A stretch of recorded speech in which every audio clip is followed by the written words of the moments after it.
Right. Uh,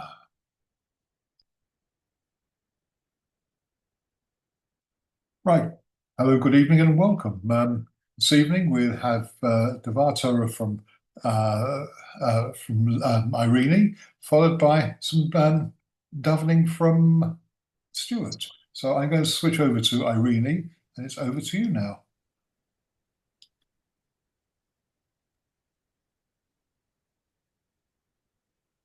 Thanks. Thank you, Morris. Thank you. Okay, today I'm going to speak about words. First of all, I'm going to, whatever I say is in honor of my son Daniel Leeman, Rabbi Leeman, who had his bar mitzvah with these two sedras that we have this weekend, Matot Maseh. So we are told that the second temple was destroyed because of sinat chinam, pointless hatred. If we can rectify the faults, we can find something we can all do which reduces sinat chinam and increases ahavat chinam, unselfish love. And the beginning of this week's Sedra may help us. Matot begins with a discussion about vows and how they can be annulled. The laws about vows are very complex, and this shows how important it is to be able to keep one's word. Hashem told Bnei Israel that they are forbidden to take vows. Just like many of the stories we've read recently in the Torah, there's a lot about speech, such as Bilam and the donkey story.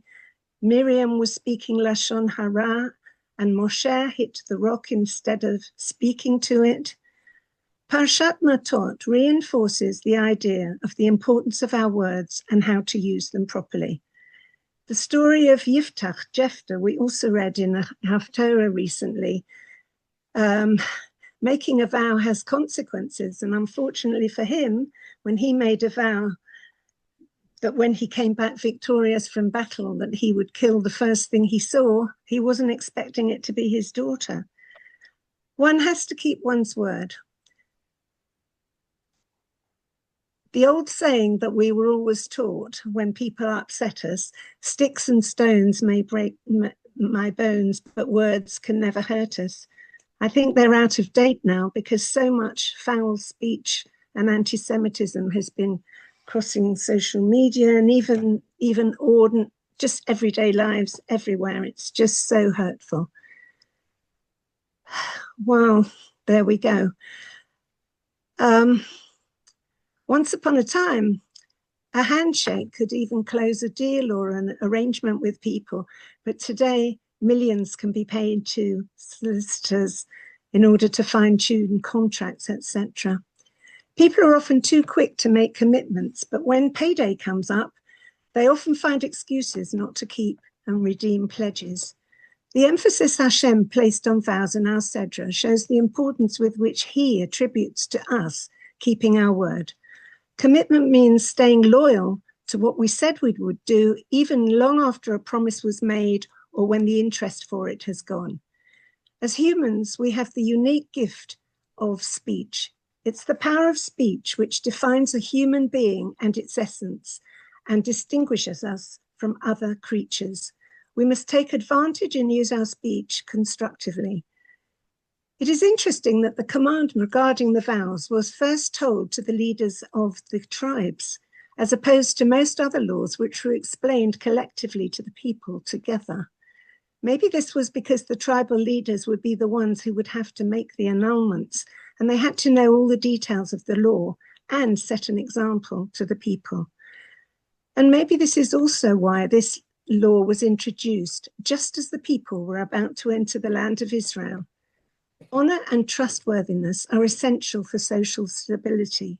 There was going to be a new society in Israel. If one cannot keep his words with another person that you have to face, then it's hardly likely you will keep your word with Hashem. All words have consequences, and so we must always think before we speak. I found this fridge magnet, and it says it came from the Chofetz Chaim Foundation. It says, before you speak, think how I would feel if someone says this about me. We have to think. Speech is part of our daily lives. We speak all the time. Take a minute to think about an incident, maybe, where the spoken word caused great upset. How many times, for instance, has a relationship been affected by something someone said? How difficult it was to mend that relationship? How many friendships have ended because of what someone said? And how many marriages have ended also in divorce because the basic skills of verbal communication just wasn't there? How often do we know when we should say thank you, but don't? How often do we know when we should say sorry, but don't? And how often do we wait for the other person to say the right thing? And maybe we're still waiting. The spoken word really does hold amazing powers, both destructive and constructive. And it's no wonder that our rabbis instituted the Kol Nidre prayer at the onset of Yom Kippur.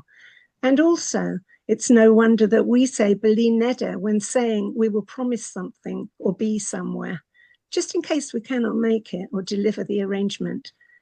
When Hashem created us, he gave us the power of speech and conversation. It's what distinguishes us from all the other creatures. And what happens when we lose or abuse that gift?